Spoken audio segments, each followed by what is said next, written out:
그러니까 믿음으로 사는 삶, 의인의 삶을 살도록 인도해 주시겠다는 것입니다. 이것은 말 그대로 하나님의 약속입니다. 하나님께서 이렇게 살도록 내가 인도해 줄 거야 라는 것입니다. 하나님의 주권이죠. 올 한 해 우리가 전혀 살아보지 못했던 이 믿음의 삶, 의인의 삶, 하나님께서 그 삶을 살도록 우리를 인도해 주실 줄 믿습니다. 신앙생활 가만히 보면 내가 열심히 하고 내가 무엇인가를 하는 것 같지만 사실은 내가 하는 거 없더라고요. 다 하나님께서 하시는 것입니다. 우리가 그 하나님께서 하심을 바라보면서 우리가 주님 앞에 거하는 은혜가 있기를 바랍니다. 그럼 우리가 해야 될 일이 뭘까요? 다 하나님께서 하시니까 하나님 한번 해보세요. 저는 가만히 있을게요. 이렇게 해야 될까요? 우리가 해야 될 것은 단 한 가지입니다. 그 주님께 붙어 있는 겁니다. 주님께 붙어 있으면 내가 하는 게 아니라 주님께서 하시는 것을 우리는 경험하게 될 줄을 믿습니다. 요한복음 15장 4절에서 6절 말씀을 같이 한번 읽어볼까요? 시작.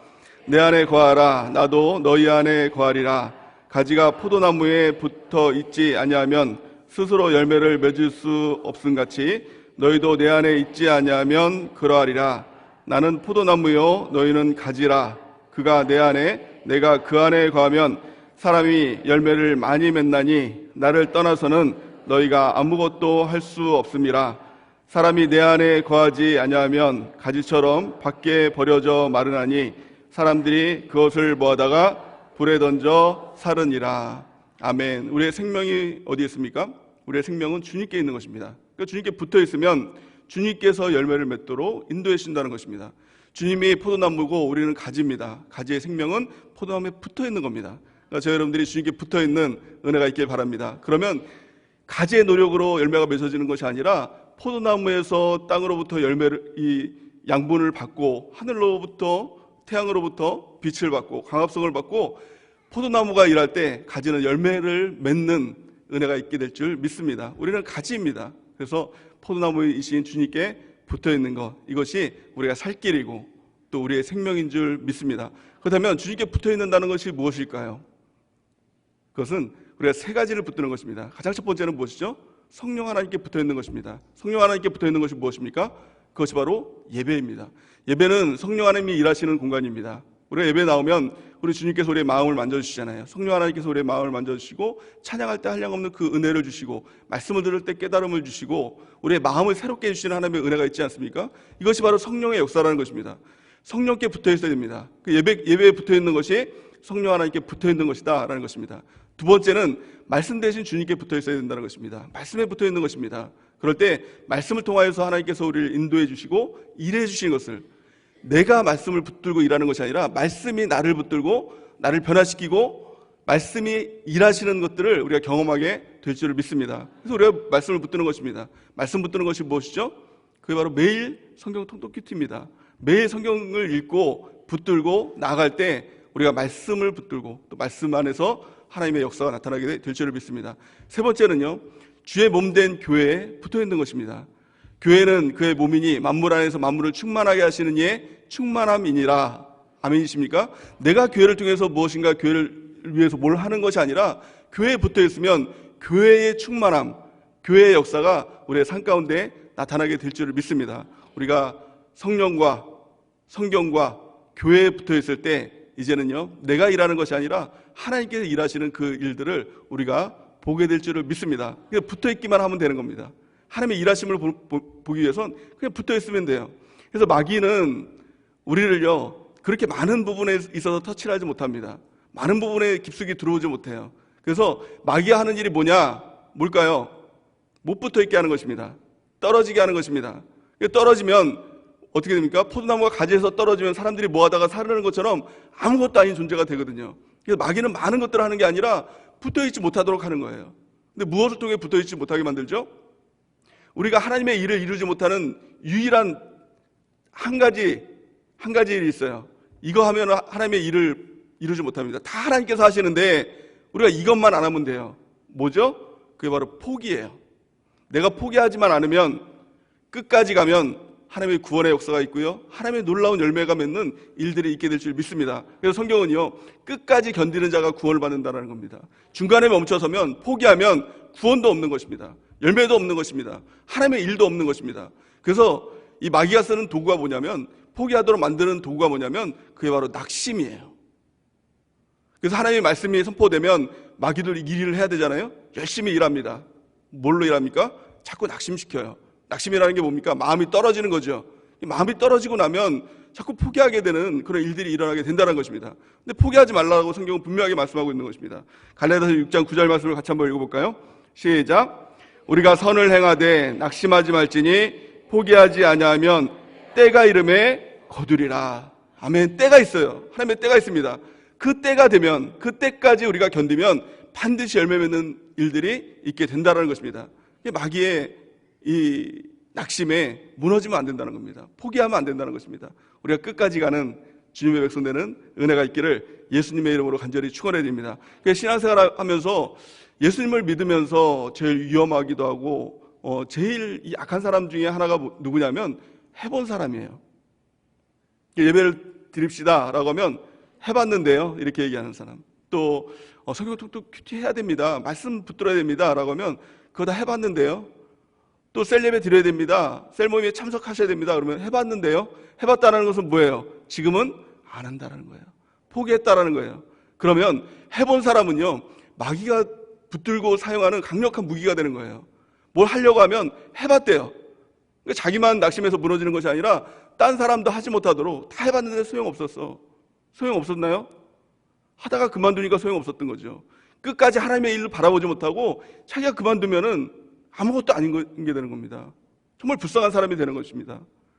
서울에 있을 때 우리 목사님의 이 목회 방침 중에 하나가 이 전도 이제 중심의 교회로 그렇게 우리 교회가 막 성장하고 있을 때 가가오 전도를 했습니다. 한 집도 빼놓지 말고 전도를 하자라고 해서 이 지도를 그려다 놓고 이제 그 번지를 체크하면서 이제 전도 특공대를 만들어 가지고 그렇게 전도를 했습니다. 근데 우리가 있던 이제 교회가 수유동, 미아동, 속히 수유리, 미아리 가장 이게 점집도 많고 또 절도 많고 이제 그런 데 아닙니까? 근데 가가오 다 전도를 해야 되니까 절집도 가고 또 이렇게 무당집도 가고 그렇게 했습니다. 근데 이제 절집 절에 가가지고 찬물 세례도 받고 어떤 이 보살님이 칼 들고 와서 죽인다고 이렇게 쫓아오기도 하고 경찰도 출동하기도 하고 정말 대단했습니다. 근데 오늘 제가 무당집에 들어가서 이제 무당이 구술하고 있더라고요. 그래서 이제 끝날 때까지 또 이제 영업 방해하면 안 되잖아요. 그래서 끝날 때까지 기다렸다가 이제 끝나고 난 다음에 제가 이제 예수님 믿으시라고 그렇게 얘기를 했습니다. 근데 무당이 굉장히 진지하게 받아들이더라고요. 그러면서 뭐라고 얘기하냐면 저도 해봤어요. 예수님 믿어봤어요. 이렇게 얘기를 하더라고요. 깜짝 놀랐습니다. 아니 예수님을 믿었는데 무당이 되셨어요? 이렇게 얘기를 했어요. 그랬더니 예, 다 해봤어요. 저 성가대도 해봤어요. 이렇게 얘기를 하더라고요. 할 말이 없었어요. 뭘 어떻게 해요? 그래도 예수님 믿으셔야 된다고, 복음 받아들이셔야 된다고 그렇게 얘기를 하고 돌아왔는데 해본 사람은요 정말 할 말이 없는 거예요. 복음 안 해봐야 이렇게 전도도 하는 거 아닙니까? 근데 해보면 안 되는 거예요. 해본 거 가지고는 천국에도 못 가는 겁니다. 해본 거 가지고는 하나님의 역사를 이루지 못하는 겁니다. 가장 예수님 믿으면서 불쌍하고 악한 사람이 누구냐면 해본 사람이에요. 포기한 사람이에요. 우리가 예수님을 믿되 끝까지 믿는 하나님의 백성 되는 은혜가 있기를 바랍니다. 그래서 낙심하면 안 된다라고 성경을 기록하고 있는 것입니다. 근데 오늘 본말씀에 보니까 사도 바울의 상황을 보니까 낙심하기 딱 좋은 상황이었어요. 정말 그가 낙심한다고 해서 누가 욕할 수 없는 그런 상황이었어요. 사도 바울의 상황이 어땠습니까? 그는요 로마로 이제 복음을 증거하러 갔지요. 놀러 간 거 아니었습니다. 성지순례 그런 거로 간 게 아니라 복음 증거하러 간 거예요. 장사하기 위해서 간 거 아닙니다. 다른 목적으로 해서 간 것도 아니고 오직 복음 증거하러 그곳에 간 겁니다. 원래는요 로마로 가려고 했던 것도 아닙니다. 유럽으로 가려고 했던 게 아니라 아시아로 가려고 애를 썼어요. 근데 성령이 자꾸 막으시는 거예요. 그래서 성령께서 이 마게도냐로 유럽으로 가라고 그렇게 꿈을 통해서 지시를 하셔가지고 말씀에 순종하여, 오직 말씀에 순종하여 복음 증거의 목적을 가지고 로마로 온 거예요. 근데 그의 신세가 어땠습니까? 오늘 이 빌립보서를 쓰는 이 당시의 그 모습을 보니까 감옥에 갇힌 겁니다. 이 감옥 중에서도 완전히 극악한 감옥, 로마 감옥, 시위대들이 지키고 있는 감옥에 들어간 거예요.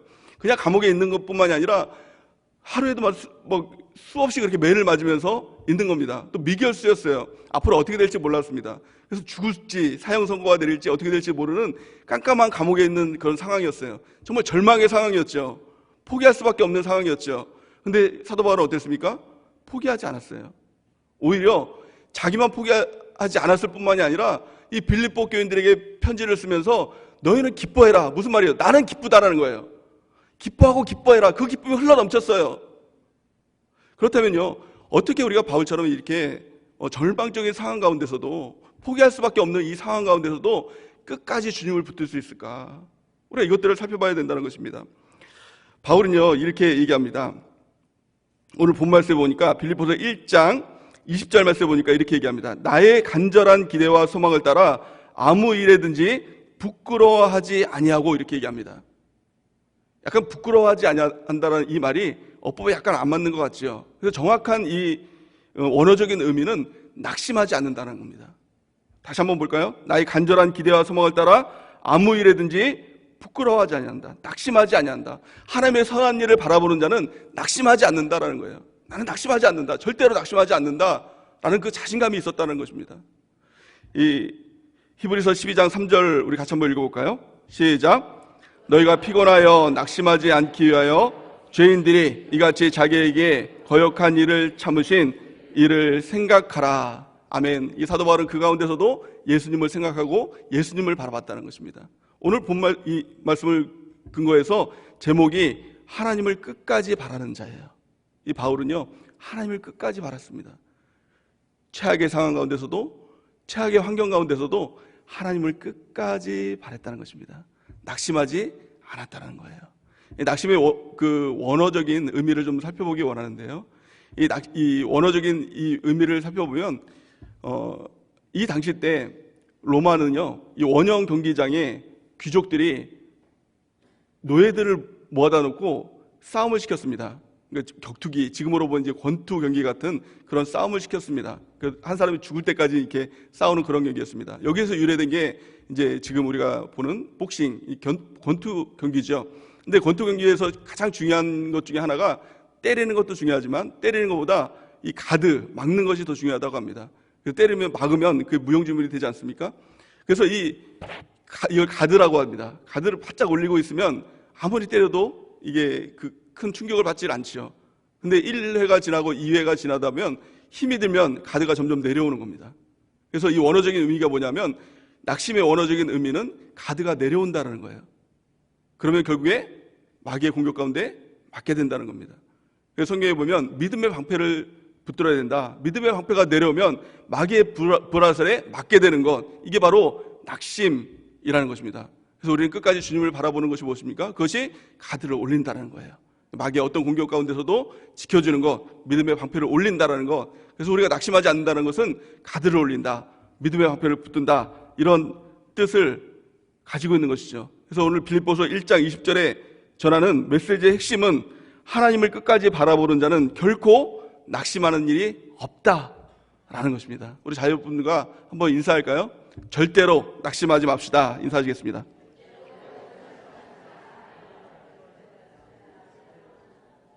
그렇다면 이 바울을 통해서 바울은 어떻게 낙심하지 않고 끝까지, 최악의 상황 가운데서도 끝까지 하나님을 바라볼 수 있었을까? 우리가 세 가지로 좀 살펴보길 원합니다. 오늘 본 말씀에 보면은 빌립보서 1장 20절 말씀 우리 같이 한번 읽어보겠습니다. 시작. 나의 간절한 기대와 소망을 따라 아무 일에든지 부끄러워하지 아니하고 지금도 전과 같이 온전히 담대하여 살든지 죽든지 내 몸에서 그리스도가 존귀하게 되게 하려 하나니. 아멘. 바울에게는 한 가지 고백이 있었어요. 그게 뭐냐면 살든지 죽든지예요. 바울에게 있어서 가장 큰 어떻게 보면 공포가 뭐였을까요? 그 어떻게 보면 미결수이기 때문에 사형 선고를 당해서 죽을 수 있다라는 어떤 그런 두려움도 아마 있었을 것입니다. 근데 바울이 이렇게 고백했어요. 살든지 죽든지 내 안에 그리스도가 존귀하게 되는 것이 내 최고의 목적이다 라고 고백했더니 두려움이 없어지는 것입니다. 담대해지는 것입니다. 세상 사람들의 가장 큰 관심이 뭘까요? 사는 것, 죽는 것, 이겁니다. 섹스피어가 쓴 햄릿이라는 책에서 섹스피어가 이런 그 문구를 남겼죠. 무엇입니까? 사느냐, 죽느냐, 이것이 문제로다. 예전에는요, 이게 좀 이제 글 좀 읽은 사람들, 좀 이렇게 학교 좀 다녀본 사람들은요, 맨날 이게 사느냐 죽느냐 이것이 문제로다, 맨날 이런 거 가지고 이렇게 고민하고 그랬지 않습니까? 근데 사실은 세상 사람들의 모든 것이 다 담겨져 있는 이 문구가 바로 이 문구인 것입니다. 세상 사람들의 가장 큰 관심이 뭐예요? 사는 것, 죽는 것, 이게 문제라는 거예요. 사느냐 죽느냐, 이게 전부의 문제예요. 이게 세상 사람입니다. 근데 우리 그리스도인들의 능력이 무엇입니까? 사는 것, 죽는 것, 이거 문제 아니다라는 거예요. 바울의 이 고백처럼 사는 것, 죽는 것, 이게 중요한 것이 아니라 살든지 죽든지 가장 중요한 문제는 뭐냐? 내 안에 그리스도가 사는 것이다라는 거예요. 내 안에 그리스도가 사는 것. 우리의 문제는 뭐예요? 내 안에 주님이 계시냐? 내 안에 주님께서 존귀하게 되느냐? 이게 최고의 목적인 겁니다. 그러면요, 두려움이 사라지게 된다는 것입니다. 정말 로마서 14장 7절에서 8절 말씀을 같이 한번 읽어볼까요? 시작. 우리 중에 누구든지 자기를 위하여 사는 자가 없고 자기를 위하여 죽는 자도 없도다. 우리가 살아도 주를 위하여 살고 죽어도 주를 위하여 죽나니 그러므로 사나 죽으나 우리가 주의 것이로다. 아멘. 이게 사도 바울의 고백인 것입니다. 사람이 살고자 살면 또 죽는 것이 두려우면요, 이 세상 참 비굴하게 삽니다. 죽기를 무서워서 마귀에게 종로로 매어 사는 사람, 이것이 다 세상 사람이라고 성경은 말씀하고 있죠. 히브리서 2장 15절 보니까 또 죽기를 무서워함으로 한평생 매어 종로로 타는 모든 자들을 놓아주려 하심이라. 예수님께서 이 땅에 오신 이유와 목적이 무엇입니까?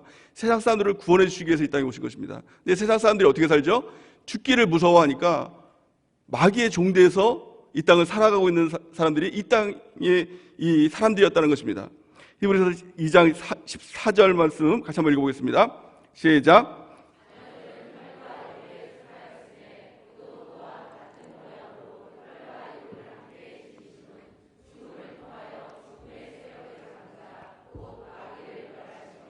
또 죽기를 무서워함으로 한평생 매어 종로로 타는 모든 자를 놓아주려 하심이니라. 아멘.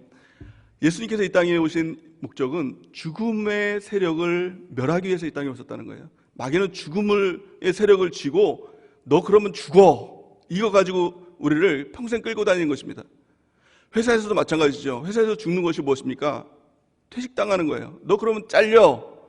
또 뭐예요? 왕따 당하는 거예요. 너 그럼 왕따 당해. 이것 가지고 끌고 다니는 것입니다. 가정에서도 죽는 게 뭐예요? 이혼하는 거. 너 그러면 이혼이야. 이거 가지고 끌고 다니는 거예요. 너 그러면 파탄이야. 이거 가지고 자꾸 끌고 다니는 겁니다. 사업도 마찬가지예요. 너 그러면 부도야. 너 그러면 망하는 거야. 이거 가지고 자꾸 끌고 다니는 거예요. 근데 예수님께서 이 땅에 오신 게 뭐예요? 이 죽음의 세력을 멸하시기 위해서. 그래서 우리는 뭐예요? 우리의 고백이 뭐예요? 우리 주님에 대한 신앙의 고백이 무엇입니까? 죽든지 살든지예요. 망하든지 흥하든지예요. 이 고백을 가지고 나갈 때 우리 가운데 담대한 능력 가운데 나가게 된다는 것입니다. 또 성경은 이렇게 말씀합니다. 히브리서 10장 35절 보니까 그러므로 너희 담대함을 버리지 말라. 이것이 큰 상을 얻게 하느니라. 우리가 담대함이 있으면 그 가운데 하나님의 놀라운 큰 상이 우리 가운데 있게 된다는 것입니다.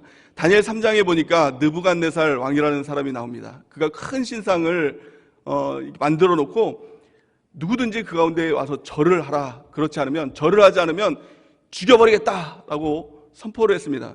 근데 사드락과 메삭과 아벤느고가 절 못하겠다고 절을 안 하는 겁니다. 그랬더니 어떻게 됐습니까? 그가 느부갓네살 왕 앞에 섰습니다. 느부갓네살 왕이 그들을 직접 불렀습니다. 느부갓네살 왕이라는 것은 절대 권력을 가지고 있는 것입니다. 생사 여탈권을 가지고 있는 것입니다. 세상에서 보면 너무 두려운 사람인 것입니다. 그들이 직접 부른 거예요.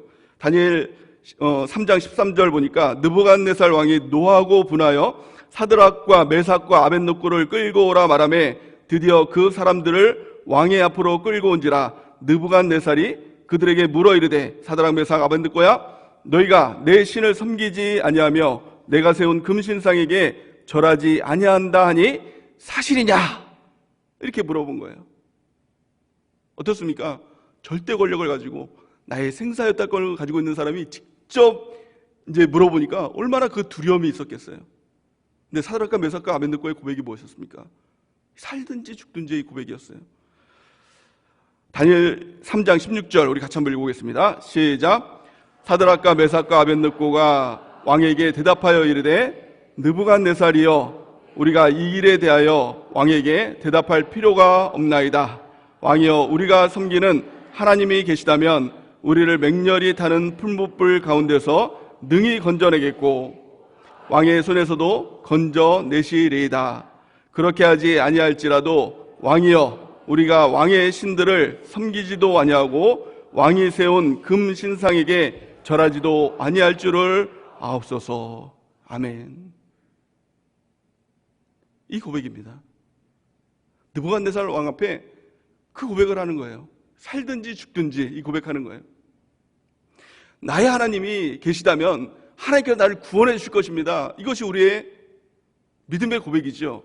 하나님께서 나를 붙들어 주실 것입니다. 살려주실 것입니다. 망하지 않게 해주실 것입니다. 이게 우리의 믿음의 고백이에요. 근데 여기서 그치는 것이 아니라 그리 아니하실지라도 나는 하나님을 배신하지 않겠습니다. 이 고백입니다. 살든지 죽든지 이 고백은 이 방관한이 아니에요. 살든지 죽든지 뭐 마음대로 되라 이게 아니라 살든지 죽든지 이것은 타협하지 않겠다는 겁니다. 우리 주님을 붙들고 절대 타협하지 않겠습니다. 이 고백을 가지고 나가는 것입니다. 저 여러분들에게 이 고백이 있는 은혜가 있기 바랍니다. 살든지 죽든지 주님을 붙들고 나가겠습니다. 내 안에 주님만 계시면 됩니다. 이 고백으로 나가는 은혜가 있기 바랍니다. 그럴 때 어떤 일들이 일어났습니까? 느부갓네살 왕이 더 막 화가 났죠. 그래서 사드락 메삭 아벳느고를 풀무불에 집어넣습니다. 근데 풀무불이 이게 뭡니까? 용광로 같은 용암 아닙니까? 근데 그거를 7배나 더 강하게 했어요. 그래서 사드락 메삭 아벳느고를 붙들고 있는 그 병사들이 막 타 죽을 정도의 그런 풀무불로 그들을 집어던졌습니다. 근데 그들이 죽었나요? 안 죽었습니다. 그들은 3명이었는데 4명이 있는 거예요. 그리고 이 옷이 하나도 타고 있지 않는 거예요. 그들이 그 고백을 가지고 나갔을 때 성령 하나님께서 그들 가운데 함께 하시고 그들을 지켜주셨다는 것을 우리는 알 수 있죠. 우리가 살든지 죽든지 주님 앞에 나갈 때 절대로 죽지 않습니다. 하지만 우리의 고백은 뭐죠? 그리 아니하실지라도 죽을지라도 우리가 살든지 죽든지 주를 위해서 나가겠습니다. 이 결단을 가지고 주 앞에 나가는 은혜가 있기를 예수님의 이름으로 간절히 축원해드립니다. 이 땅을 살아가면서도 느부갓네살 왕이 있습니까 없습니까? 우리의 삶 가운데 느부갓네살 왕이 있어요. 회사를 다니면서 우리의 사장님이 느부갓네살 왕일 수 있습니다. 우리 과장님이 느부갓네살 왕일 수가 있어요. 요즘에 제가 그 남성셀 모임을 참석하다 보면 남성들이 이제 살아나고 있어요. 죽었던 그 남성들이 영혼이 막 살아나면서 이런 결단들을 합니다. 내가 예배를 결단합니다. 막 이 결단들을 하고 나오는 거예요. 주일 예배를 결단할 뿐만이 아니라 수요 예배, 금요 예배를 결단하고 막 나가는 그런 성도들이 막 놀랍게 막 이렇게 일어서고 있는 것들을 볼 수가 있습니다. 지금도 보니까 막 남성분들이 막 그 예배를 나오는 직장 다니는 남성분들이 막 예배를 나오는 이제 참 놀라운 일들이 기적 같은 일들이 막 일어나고 있는데 그러기 위해서는요 회사에다 선포를 해야 됩니다. 우리가 수요일날 금요일날 예배를 드리잖아요. 근데 회사를 다니고 계신 분들은 아마 공감하실 텐데 회사에서요 회식하는 날짜가 언제냐? 수요일 금요일이에요. 왜 그럴까요? 우리가 주님을 의지해서 한 주간을 살아가면서 수요일날 금요일날 예배를 드리잖아요. 주님을 의지하기 때문에. 근데 세상 사람들이요 주님을 의지해요. 우리가 의지하는 주님과는 좀 다른 술 주자 그 주님을 의지하기 때문에 수요일날 또 그 힘을 가지고 한 주간을 살다가 금요일날 또 그 힘을 가지고 살아가는 게 세상 사람들이에요. 근데 그 사람들 앞에서 이제는 내가 예배드리겠습니다라고 선포한다는 것은 뭐예요? 내가 그 술 주님을 의지하는 것이 아니라 진짜 그 주님을 의지하겠다라는 그 고백 아닙니까? 그러면 세상 사람들이 어떻습니까? 부르죠. 느부갓네살이 불러요. 느부갓네살 그 사장님이 이제 부릅니다. 그래서 너 왜 그러냐?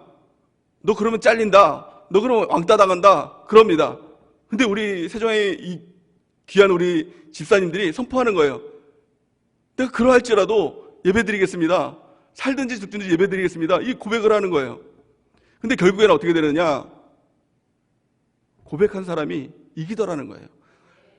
사드락과 메삭과 아벳느고가 느부갓네살 왕 앞에서 살든지 죽든지 내가 주님을 배반하지 않겠습니다라고 나갔을 때 누가 이겼습니까? 결국에 사드락과 메삭과 아벳느고가 느부갓네살을 이겼어요. 느부갓네살 왕이 거기에 굴복했다는 것입니다. 마찬가지로 회사에서 그렇게 고백하고 나갔더니 살든지 죽든지 내가 예배드리겠습니다 이렇게 고백하고 났더니 회사에서 참 놀라운 일들이 일어납니다. 문화가 바뀌어요. 수요일날 금요일날 이 회식했던 문화가 그 사람 때문에 목요일로 바뀌고 또 그 사람 또 술 안 먹는다고 회사에서 이제 술 먹지 말자 이런 일들도 일어나고 또 수요일날 금요일날만 되면 다른 사람들이 그 사람을 챙겨준대요. 너 지금 예배 시간이다. 그래서 빨리 예배 가라. 예배 추천도 해주고, 예배 권면도 해주고, 그렇게 빨리 가라고, 그렇게 해준다는 거예요.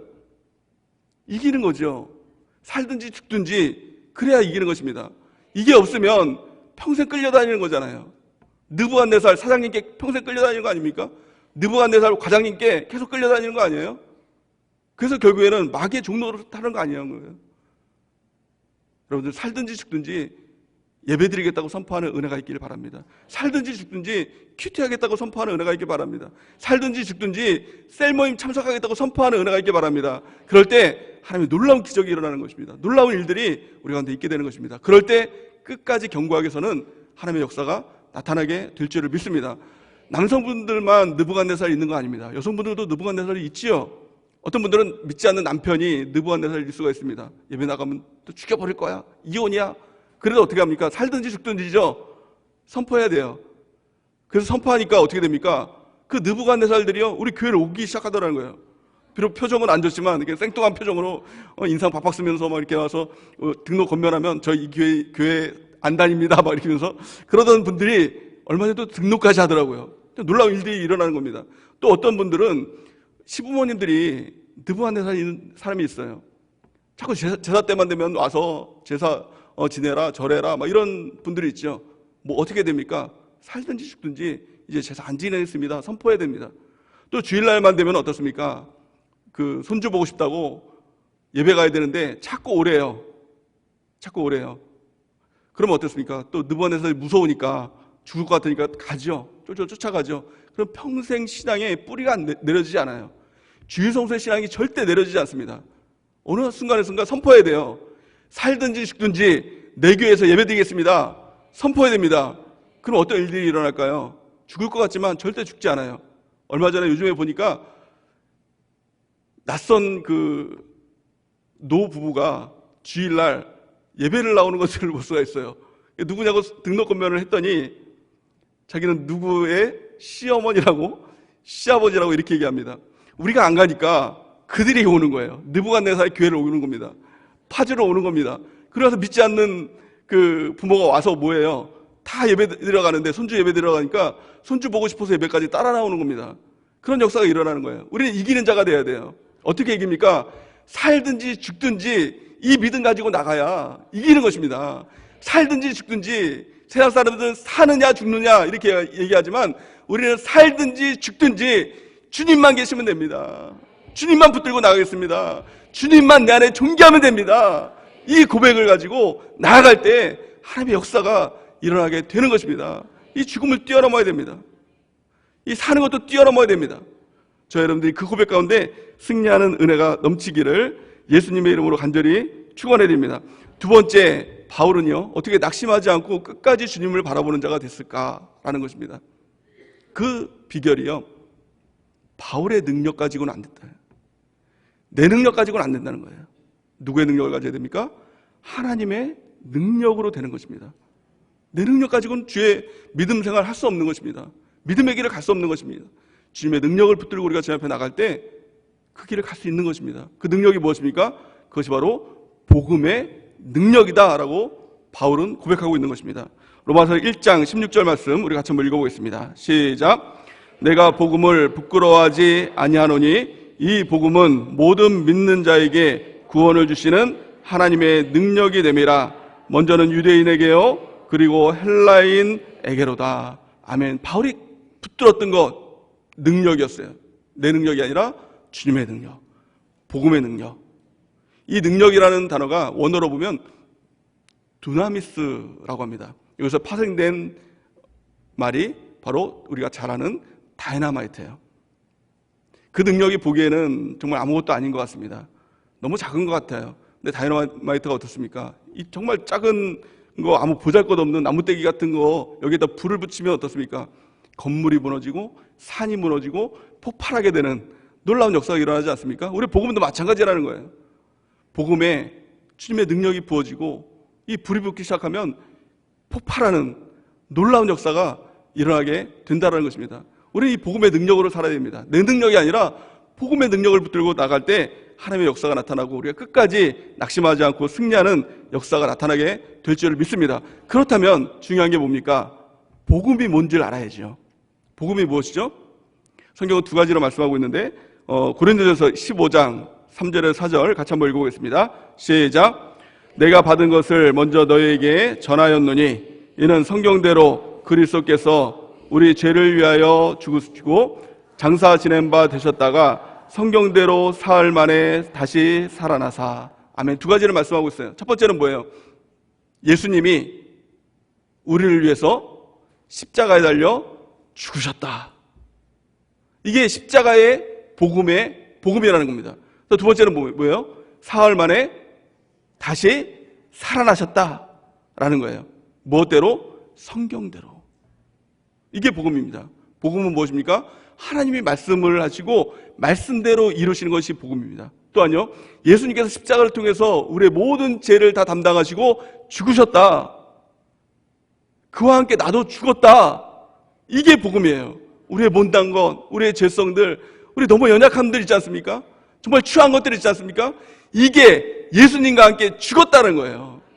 죽었다는 거예요. 이게 복음이라는 거예요. 죽었을 뿐만이 아니라 다시 살아나셨다. 예수님께서 다시 살아나셨다. 이게 복음이라는 것입니다. 다시 살아나신 주님이 어디 계십니까? 지금 어디 계시죠? 내 안에 계신다. 이게 복음 아닙니까? 복음 중에 복음이 아니라는 것입니다. 나는 예수님과 함께 죽고 내 안에 예수님이 사신다. 이게 복음 중에 복음이라는 거예요. 이걸 믿음으로 받아들일 때 이 복음의 능력이, 폭발적인 능력이 우리 가운데 나타나기 시작하게 된다는 것입니다. 갈라디아서 2장 20절 말씀, 약속의 말씀이죠. 우리 같이 한번 읽어보겠습니다.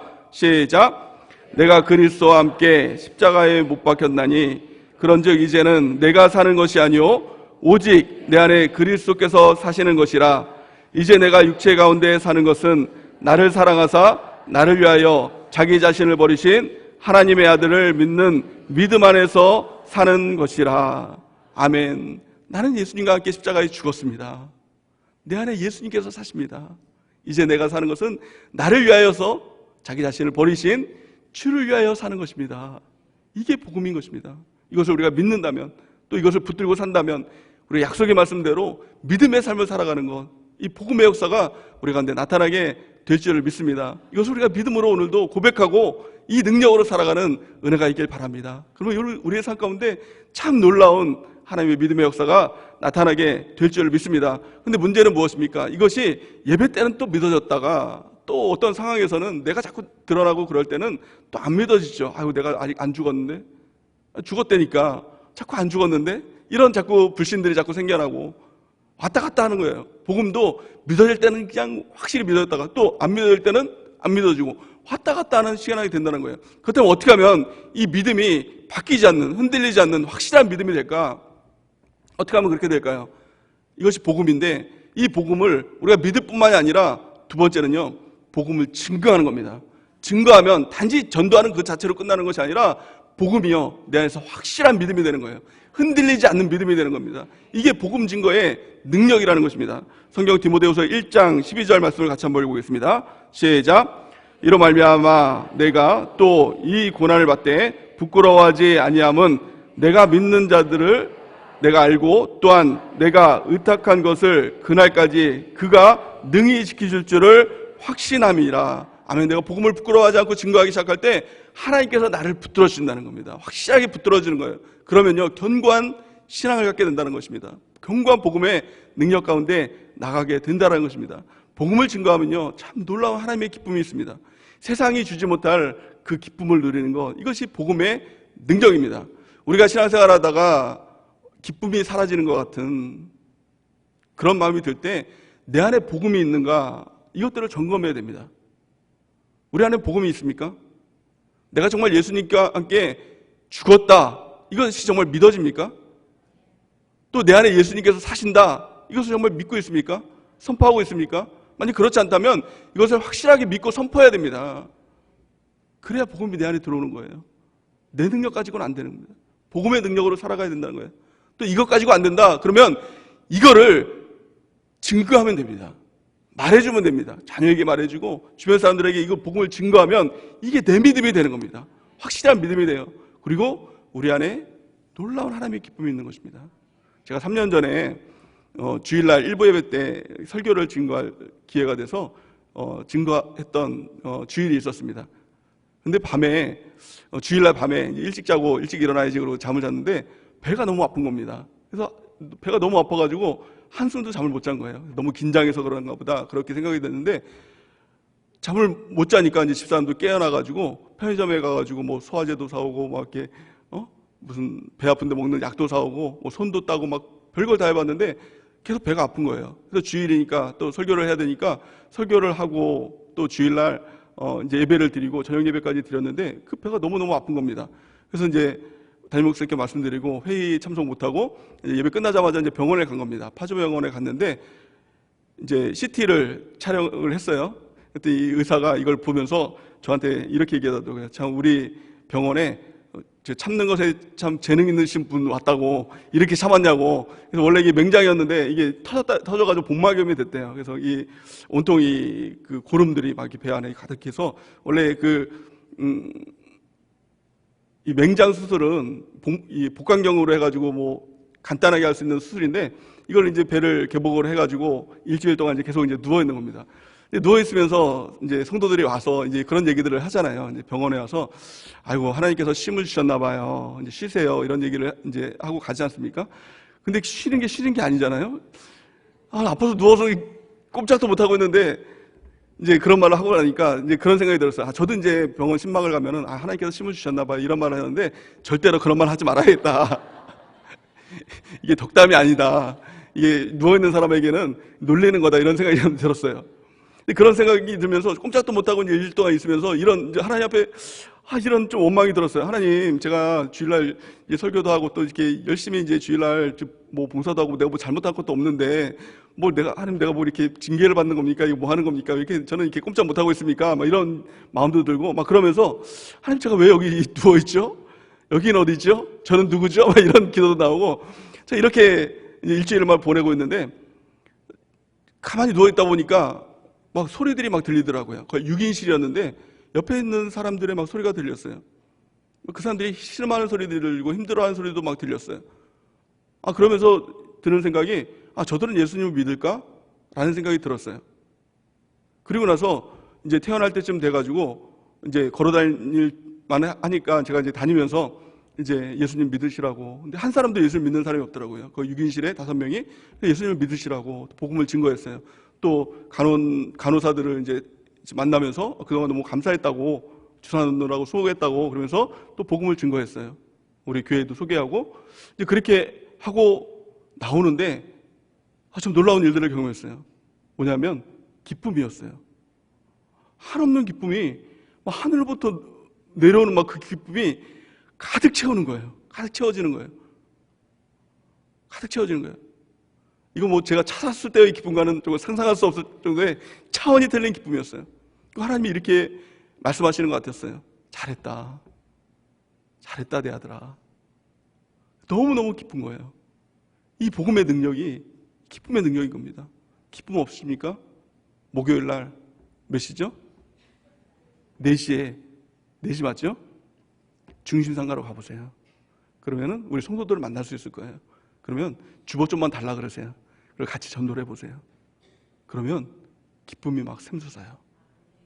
이거는 안 해본 사람은요 말을 하지 말아야 돼요. 또 화요일 날 11시에 그냥 교회로 오세요. 그러면 뭔가 이렇게 나눠주면서 이렇게 주소를 하나 이렇게 주실 거예요.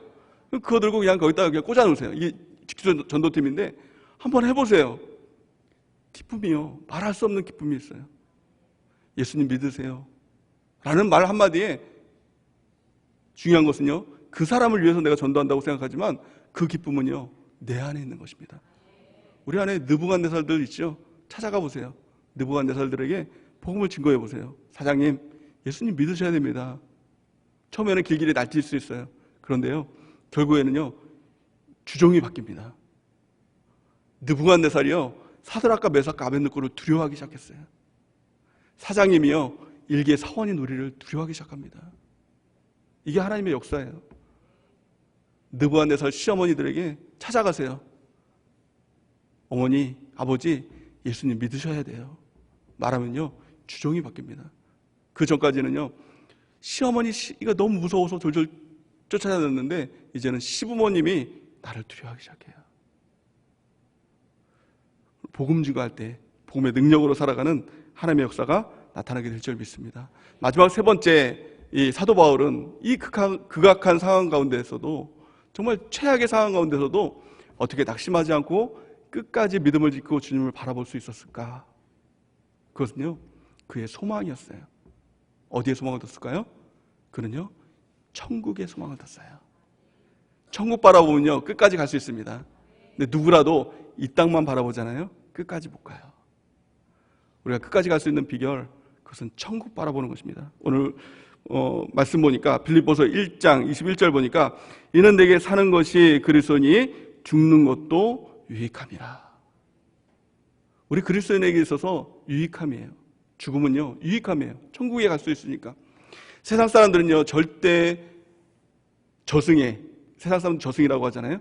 저승에 소망을 두지 않습니다. 이 땅에만 소망을 두고 살아갑니다. 그래서 그들에게 있어서 최고의 절망이 뭐냐?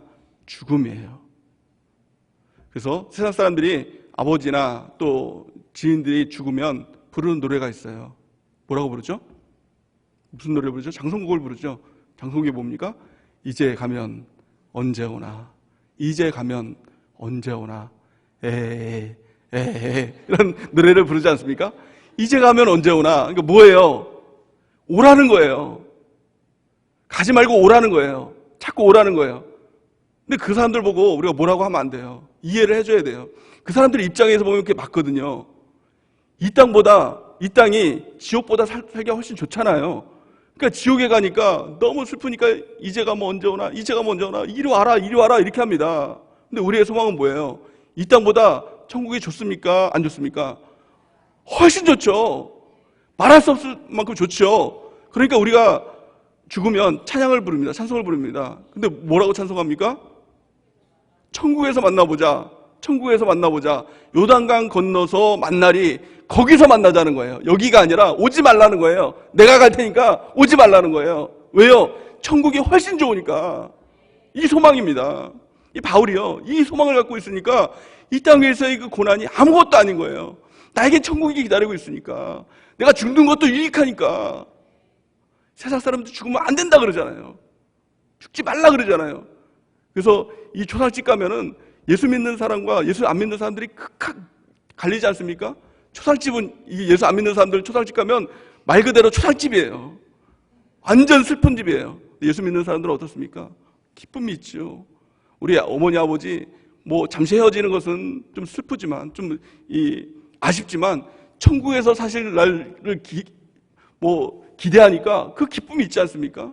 그 기쁨이 있는 겁니다. 우리가 이 땅을 살아가면서 천국의 소망을 두면서 살아야 돼요.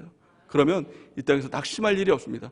그 어떤 일도 낙심거리가 되지 않는다는 것입니다. 빌립보서 1장 23절에 24절 보니까 바울이 이렇게 고백을 합니다. 내가 그 둘 사이에 끼었으니 차라리 세상을 떠나서 그리스도와 함께 있는 것이 훨씬 더 좋은 일이라. 그렇게 하고 싶으나 내가 육신으로 있는 것이 너희를 위하여 유익하리라. 아멘. 천국에서 예수님과 함께 있는 것이 훨씬 좋은 거예요. 근데 이 땅을 사는 이유가 뭡니까? 나를 위해서 이 땅을 사는 것이 아니라 남겨진 사람들을 위해서 이 땅에 있는 것입니다. 내 자녀들 천국 갈 수 있도록 양육해야 되니까. 내 세론들, 우리 주변 우리 성도들 천국 갈 수 있도록 양육해야 되니까. 믿지 않는 우리 시부모님들, 부모님들, 또 우리 가족들 믿도록 하고 또 천국으로 인도해야 되니까. 우리가 사는 이유가 뭐예요? 그들을 위해서 있는 거예요. 나를 위해 있는 것이 아니라 그들을 위해 있는 거예요. 나를 위해서는 천국에 있는 것이 훨씬 좋은 것입니다. 우리 그 소망을 가지고 나가는 은혜가 있길 바랍니다. 그래서 우리 교회 생활의 핵심이 뭘까요? 교회 생활에 있어서 가장 행복이 뭘까요? 교회에서 집사 되는 것, 장로 되는 것, 뭐 그런 게 아닙니다. 교회 뭐 예수님 잘 믿어가지고 집사하고 차 사는 것, 이런 차원이 아니라 교회에 있어서 가장 큰 행복이 뭐냐? 완전한 전환점이 뭐냐? 교회에서 천국을 발견하는 겁니다. 성경에 보니까 예수님께서 이렇게 말씀합니다. 마태복음 13장 44절 보니까 천국은 마치 밭에 감추어진 보화와 같으니 사람이 이를 발견한 후 숨겨놓고 기뻐하며 돌아가서 자기의 소유를 다 팔아 그 밭을 사느니라. 아멘. 예전에 목사님께서 이 말씀을 설명해 주신 적이 있죠. 그러니까 삼식이라는 사람이 있었어요. 삼식은 소장농이었어요. 남이 밭에서 이렇게 농사를 하고 거기서 얼마를 받는 소작농이었어요. 근데 돌밭과 같은 그런 밭에서 열심히 소작농 농사를 하고 있었어요. 근데 소작농 농사를 하다 보니까 땅속에서 금은 보화가 발견이 된 거예요. 근데 그 당시 때 이스라엘은 전쟁이 많은 이 시대였기 때문에 실제로 이런 일이 있었다는 거예요. 그러니까 전쟁이 많으니까 그 재물들을 어디다 둘 데가 없잖아요. 뭐 은행 같은 데가 있겠습니까? 그러니까 그 밭에다가 숨겨놓고 간 거예요. 근데 전사해서 죽은 겁니다. 그러고 나서 딴 사람이 그 밭을 차지했는데 소작농이 그것을 농사를 하다가 금은보화를 발견한 거예요. 그래서 어떻습니까? 그 땅만 사면 되잖아요. 그게 다 내 거가 되잖아요. 그러니까 자기는 전 재산을 팔아서 그걸 사는 거예요. 그 부인은 어때요? 아이고, 저 삼식이 미쳤나 보다.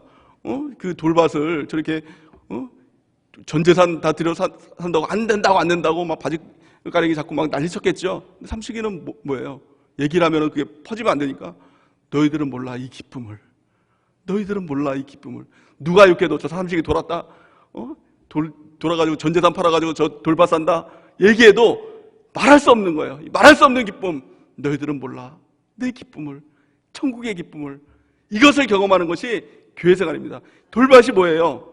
이게 바로 교회예요. 우리가 이 교회 생활 할 때 종종 이런 생각이 들 때 있지 않습니까? 아이고, 무슨 봉사한다고 전도한다고 뭐 쌀이 나오나 뭐 월급을 주나 뭐 이런 생각도 들 때가 있지 않아요? 꼭 남의 집이 이렇게 농사 짓는 것 같은 그런 마음이 들 때가 있잖아요. 그런데요, 이 교회 생활을 하다 보면, 봉사를 막 하다 보면 발견하는 이 보화가 뭐예요? 이게 바로 천국의 기쁨이에요. 이걸 발견하는 사람이 자기의 모든 것을 다 들여서도 이것을 얻는 것입니다.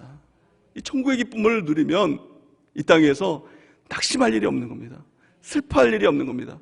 아무리 감옥에 들어간다 하더라도, 아무리 사형 선고를 받는다 하더라도, 아무리 감옥에서 두들겨 맞는다고 하더라도 이 바울은요, 그 가운데 기쁨이 있는 거예요. 너희들은 몰라 이 천국의 기쁨을. 너희들은 몰라 이 천국의 기쁨을. 이 기쁨을 가지고 빌립보 교인들에게 이렇게 선포하는 거예요. 너희는 기뻐하라. 내가 다시 말하노니 기뻐하라. 이렇게 말하는 겁니다. 저 여러분들이 우리 교회 생활 통해서 올 한 해 천국의 이 기쁨을 소유하는, 천국의 보화를 발견하는 은혜가 있길 바랍니다. 그래서 절대로 낙심하지 않는 은혜가 있길 바랍니다. 하나님의 말씀 반드시 성취가 있습니다. 하나님의 말씀 반드시 열매가 있습니다. 하나님은 반드시 그것을 이루시는 분입니다. 하나님의 열심히 하나님의 말씀을 반드시 이루실 줄 믿습니다. 하나님 앞에 붙는 수식어들이 참 여러 가지가 있죠. 전능하신 하나님, 무소부지하신 하나님, 이런 수식어가 붙습니다. 대표적인 수식어가 뭐예요? 하나님은 신실하신 하나님이시라는 거예요. 신실하신 하나님이라는 뜻이 무엇이죠? 약속을 하면 반드시 이루시는 분이에요. 근데 조건은 단 하나죠. 내가 포기하지 않으면. 나만 포기하지 않으면 돼요. 근데 마귀는 어떻게 해서든지 낙심을 통해서 포기하게 만든다고 했습니다. 절대로 포기하지 않는 은혜가 있기를 예수님의 이름으로 축복해드립니다. 어떻게 포기하지 않는다고요? 살든지 죽든지, 사는 거 죽는 거 이게 중요한 게 아니라 내 안에 있는 예수님 붙들고 우리가 살아갈 때 흔들리지 않는 믿음 가운데 살아가게 될 줄 믿습니다. 두 번째는 뭡니까? 내 능력이 아니라 주님의 능력이에요. 복음의 능력. 이 복음을 붙들고 나갈 때 우리 가운데 하나님의 놀라운 다이너마이트와 같은 하나님의 복음의 역사가 나타나게 될 줄 믿습니다. 마지막 세 번째 뭡니까? 이 땅 바라보는 것이 아니라, 이 땅에서 승부 거는 것이 아니라 천국의 소망을 두고 천국의 부활을 발견하고 천국 바라보며 살아가면 절대로 낙심하지 않는 하나님의 백성 가운데 나가게 될 줄을 믿습니다. 그 은혜가 우리 가운데 넘치기를 예수님의 이름으로 간절히 축원해 줍니다.